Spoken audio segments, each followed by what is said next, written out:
Can AI install Windows from BIOS? We've been doing some AI capabilities testing, and we've been finding interesting stuff. You know, the modern AI is very good. You give it access to a server, and it surprises you. Last time we checked to see if AI could clean up a dirty Active Directory domain, and it could. And before that, we tried to see if AI could install a Linux server from BIOS, and it could. The next test, of course, is Windows. You know, a lot more people use Windows than Linux. Can AI install Windows from BIOS? It's a little bit more of a complicated install because it's going to have to install the Windows disk drivers as well. And then it's going to have to boot the desktop and navigate that. So it is a somewhat more challenging challenge. Let's go ahead and get started with that, right? Let's talk about let's talk about the testing environment, what we'll be testing, and how we'll confirm our results. Let's talk about the lab and how we're going to get this set up. All right. So previously in our setup, we had VNC access to a Proxmox environment using a set of scripts. In this video, we'll be replicating the exact same setup, but instead the VNC access will be accessing a Windows virtual machine and getting everything set up. Core idea is that we use the VNC manager skill, and the AI uses screenshots and mouse and keyboard inputs to get the job done. After it's done, it has to get PuTTY and Chrome installed. So that's a little extra work it's got to do. The challenge itself is simple. No SSH, no API, just pixels and command line commands to send keyboard inputs. Most AI agents depend on SSH, PowerShell remoting, REST APIs, or special scripts to manage their servers. This one, the AI is receiving only a VNC connection, screenshots of the display, mouse and keyboard controls, and a way to manage its various VNC sessions. That's basically it, you know. The entire workflow is relatively simple. One AI, one blank Windows server, and at the end, one fully configured virtual machine.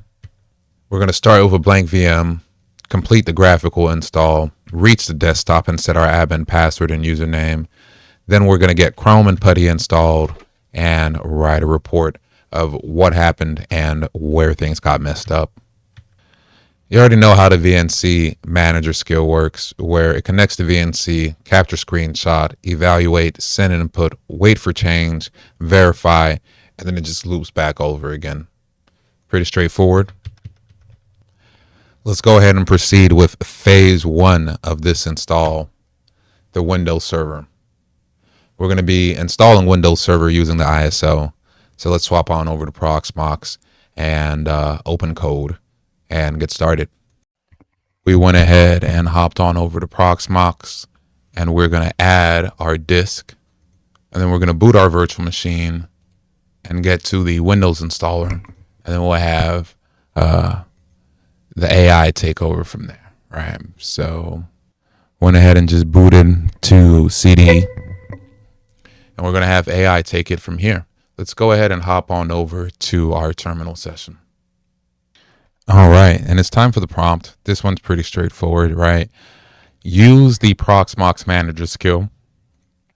Use the Proxmox manager skill to load a VNC console session for VM 140, which is our Windows test VM. Using that VNC console, get Windows Server installed with admin password tempered pass. After setup, get Kimi guest agent installed and tools installed. Right, that was something I kind of left out initially, but I realized I would really want in this virtual machine. And then get Chrome and PuTTY installed, report back when done. So on Proxmox, I just lost console access, which is a good sign because according to the chat, we just launched the Proxmox console script, which is what we use to manage the VNC session inside of Proxmox. Right, so it's making progress. Windows installs normally take about 30 minutes to an hour, right? Assuming you have fast CPU and fast storage. So we will check back in 1 hour and see if it got what it needed to get done. It's making progress. Looks like it is on the desktop experience. And then when we hop back over to Proxmox and refresh our screen to validate it, yep, it is selecting disk. So it's making good progress. We did a quick check-in and it is at 55% on the console.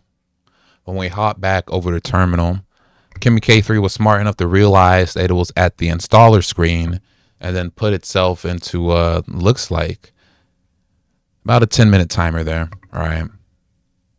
About a 4 or 5-minute timer there, and it's still running. As you can see, we're at 75%. What I find interesting is so far the install has only taken 30K tokens. All right.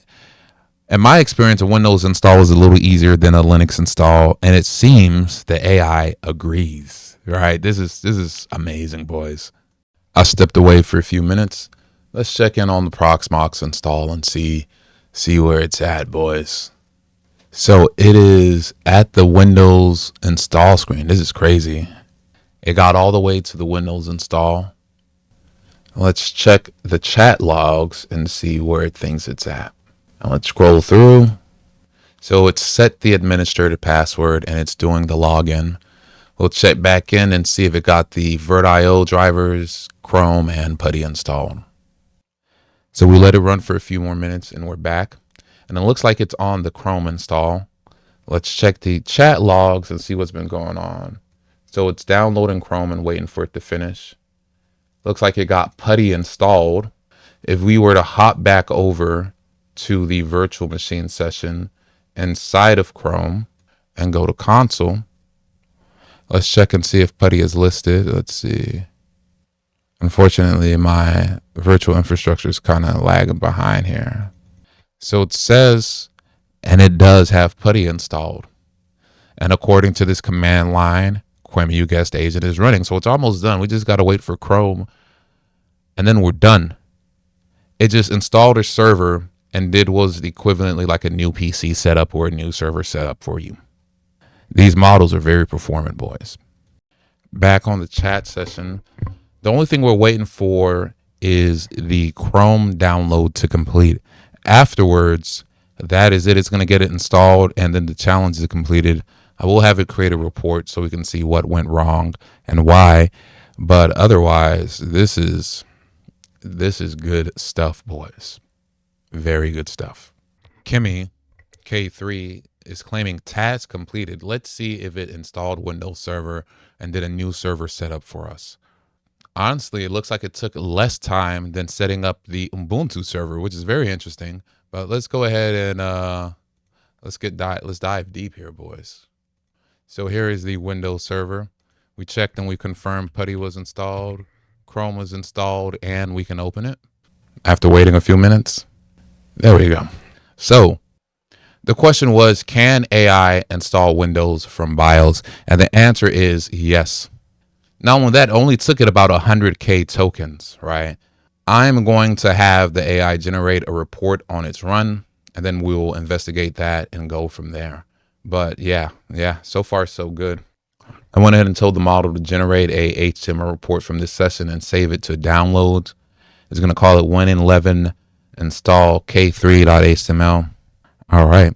So the last step is going to be to have the model make a report.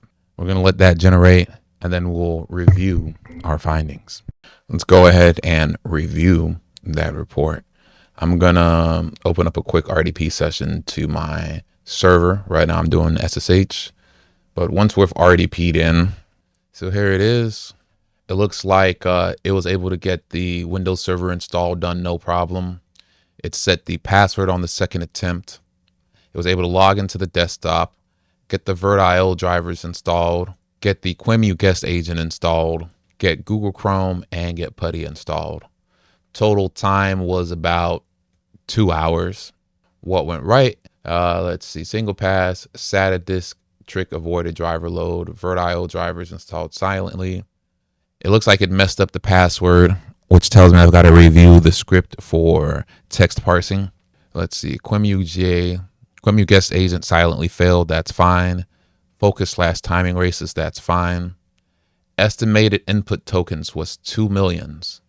Estimated output tokens was 18K. it did 30 screenshots read and 32 and 60 tool calls. Total cost for this using Kimi K3 current rate is $3.57. $6 without caching, right? Let's see here. And that's basically it. I feel like it made a good report. I also feel like it did a good job. All right. So we finished phase 1, phase 2, phase 3, and phase 4. All those 4 phases was to test the model's ability to reason over what is effectively an unfamiliar environment. Can it use the tools given to manage an arbitrary server? And the answer is yes. Not only did it do it, it did it efficiently. The Moonshot team and Kimi K3 are very impressive. The model's impressive, the capabilities impressive, the speed's impressive, and most importantly, the price is impressive. This is all good stuff, boys. If you found this content interesting, please hit the like button and subscribe. If you want to see some short form content, please go ahead and follow me on TikTok. Otherwise, thank you for watching. Stay blessed, boys. I'll see y'all next time.